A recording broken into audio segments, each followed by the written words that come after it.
कि दक्षिण भारत में उदयनिधि स्टालिन बोलते हैं सनातन धर्म नहीं है, कोरोना है, पीढ़ी है, ये है, वो है। लेकिन राम राज्य आने के पहले यूपीए सरकार ने सुप्रीम कोर्ट में ये दावा किया है राम नहीं है, मिथ्या है, राम तो माया है। उसको जवाब क्या दे रहे? उदयनिधि के क्या आप जवाब देना चाहती है? भाई साहब आप तो राजगोपालन है ना, राजगोपालन जी। एक बात अपनी बात में काव्य से कहती हूँ, कह दूं जो सनातन नहीं मिटा लंकेश की तलवार से, जो सनातन नहीं मिटा कंस की हुंकार से, वो सनातन क्या मिटेगा आज के नेताओं की बकवास से। ये पुरातन भी है और नूतन भी। हर्षवर्धन जी। साध्वी ऋतंबरा जी, हम सब आपको इस नाम से जानते हैं, आपको कोई दीदी कहता है, कोई माँ कहता है। और अभी आपने कहा कि जब उस वक्त आपको जाना था तो आपने भगवा छोड़ दिया कि भगवा में तो जेल हो सकती है, बाद में आप गिरफ्तार भी हुए। अब लेकिन भगवा तो बड़ा पॉलिटिकल बेनिफिट दे रहा है। भगवा में बहुत से साधु संत संसद में पहुंच रहे हैं, विधानसभा में पहुंच रहे हैं। साध्वी ऋतंबरा, आप तो युवा थी, हम तो उस वक्त हम लोग तो बहुत ही युवा थे, तरुण थे, जिनको सुनकर देश ने राम मंदिर आंदोलन को समझा जाना, उन साध्वी ऋतंबरा के मन में कभी नहीं आता है कि हम भी बैठते सत्ता में, हम भी कहीं विधायक सांसद होते, हम भी मुख्यमंत्री बनते, हम भी कैबिनेट मंत्री बनते। क्योंकि राजनीति ने ही तो राम का मार्ग प्रशस्त किया।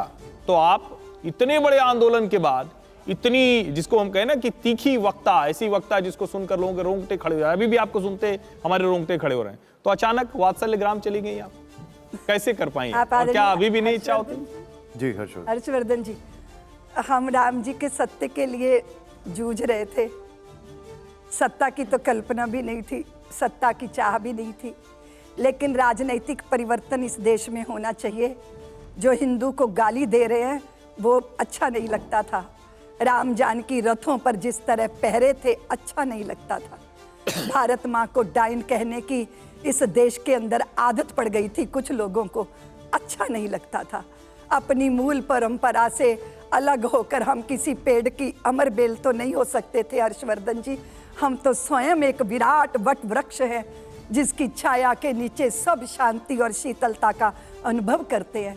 क्योंकि मैं मनसा वाचा कर्मणा श्री राम जन्मभूमि मुक्ति आंदोलन के लिए एक गिलहरी की भूमिका निभा रही थी और मेरे गुरुदेव का इतना ही आदेश था। उस राजनीति कोई मेरा रास्ता कभी नहीं रहा। हाँ, मैंने विश्व हिंदू परिषद के मंच पे जन्मभूमि के आंदोलन का काम किया, तो सभी लोगों ने मुझे बहुत अलग अलग तरह के टाइटल भी दिए हर्षवर्धन जी। बहुत उपेक्षा झेली, अपमान झेले। आज भी दुनिया में कहीं जाती हूँ तो 8-8, 9-9 घंटे मेरी चोरों की तरह तलाशी होती है। ये सारे खून के घूंट और जहर के घूंट, आपको तो पता है कि अंग गले तो उसकी शल्य चिकित्सा करनी पड़ती है और नीलकंठ बनकर मंथन की कीमत भरनी पड़ती है। वो तैयारी थी जहर पीने की, लेकिन राजनीति कभी मेरा रास्ता नहीं रहा। और मैं सच बताऊं हर्षवर्धन जी, राम जन्मभूमि में जो मैंने किया वो मेरी भूमिका थी, और अब मैं जो कर रही हूँ वात्सल्य, वो मेरा स्वभाव है और शुरू से ही मेरा स्वभाव ऐसा ही है। नहीं, इसको एक थोड़ा सा जोड़ देता हूँ। धर्म और राजनीति, बार बार ये कहा जाता है कि ये दोनों अलग अलग करिए, ये दोनों जोड़ दिया जा रहा है, घालमेल हो रहा है। आप साधु संतों की, सन्यासियों की राजनीति में क्या भूमिका देखती हैं? साधु संतों की राजनीति में भूमिका ऐसे स्पष्ट नहीं होती है हर्षवर्धन जी। हमारी भूमिका समाज के लिए है। समाज जागृत होगा, सदा होगा, भय और प्रलोभन से मुक्त होगा तो सही का चयन कर पाएगा। राष्ट्र को, देश को उसकी भूमिका निभाती है राजनीति। वो राज्य का काम है, पर राष्ट्र का भी तो अपना काम है। राष्ट्र भी तो तय करेगा कि मेरा भारत, मेरे भारत की दिशा दशा क्या होगी। हमारी भूमिका उसी के लिए है। और आप तो जानते हो, आप इतने विद्वान हो हर्षवर्धन जी, राजनीति में नीति शब्द ही धर्म का दिया हुआ है। राजनीति का अर्थ है कि आप सबका कल्याण करो, सबके मुख पे मुस्कान लाओ। अंतिम व्यक्ति को भी लगना चाहिए कि मैं भी महत्वपूर्ण घटक हूँ इस देश का। राजनीति का ये कर्तव्य है। और ये कर्तव्य पूरा कर सके उसके लिए साधु एक सजग प्रहरी की भूमिका निभाता है। वो नेताओं के लिए भी होती है, वो समाज के लिए भी होती है और वो स्वतः के लिए भी होती है। क्या जी इसमें एक बात जी। मैं बढ़ाता हूँ।